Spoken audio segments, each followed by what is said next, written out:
It was the middle of winter in Alaska when the Carter family decided to take a road trip. Tom and Linda Carter wanted to show their two children, Emily and Ryan, the beauty of the Northern Lights. They rented a cabin deep in the wilderness, far from the noise of the city. The journey started with laughter. Snow sparkled across the roads. The children pressed their faces to the glass, and the radio filled the car with music. But the further they drove into the mountains, the quieter everything became. Even the radio lost its signal. The family didn't notice the first sign. A small wooden cross by the side of the road, half buried in the snow. By the time they reached the cabin, night had fallen. The place looked older than the pictures' online walls of rotting wood, windows that rattled in the wind. Still, it was warm inside, and the family unpacked quickly. After dinner, they stepped outside to watch the northern lights. Green waves shimmered across the sky. But Emily whispered, "Mom, who's that?" Everyone turned. At the edge of the trees, a tall figure stood motionless, just a dark shape against the snow. Tom called out, "Hello? You need help?" No answer. When he blinked, the figure was gone. That night, as the family settled into bed, strange noises filled the cabin.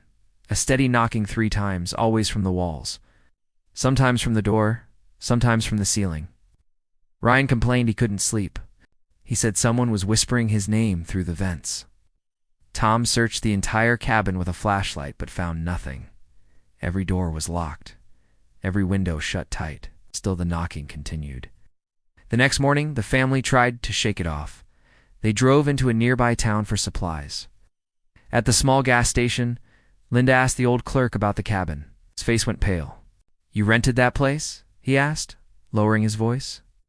"Families used to live there long ago, but none of them stayed. Some never came back." When Linda pressed him, he simply said, "Stay one night if you must, but don't stay 2. That evening, the family returned to the cabin. Snow had started falling heavily, making the road back impossible. They were trapped for the night. As darkness swallowed the forest, the power went out. The cabin was silent, except for the howling wind. Then Emily screamed. Her bedroom window was wide open, though no one had touched it. And on the glass, written in frost, were 3 words, "We see you." Terrified, the Carters huddled together in the living room, lit only by candles. The knocking began again, louder this time, circling the cabin. Tom gripped a lantern and opened the front door. Snow whipped across the porch. At first he saw nothing, but then he noticed footprints. Bare footprints in the snow, leading away from the cabin and then circling back. But there were no other cars, no neighbors. No one should have been there. Inside, Linda tried to calm the children, but the whispers returned this time.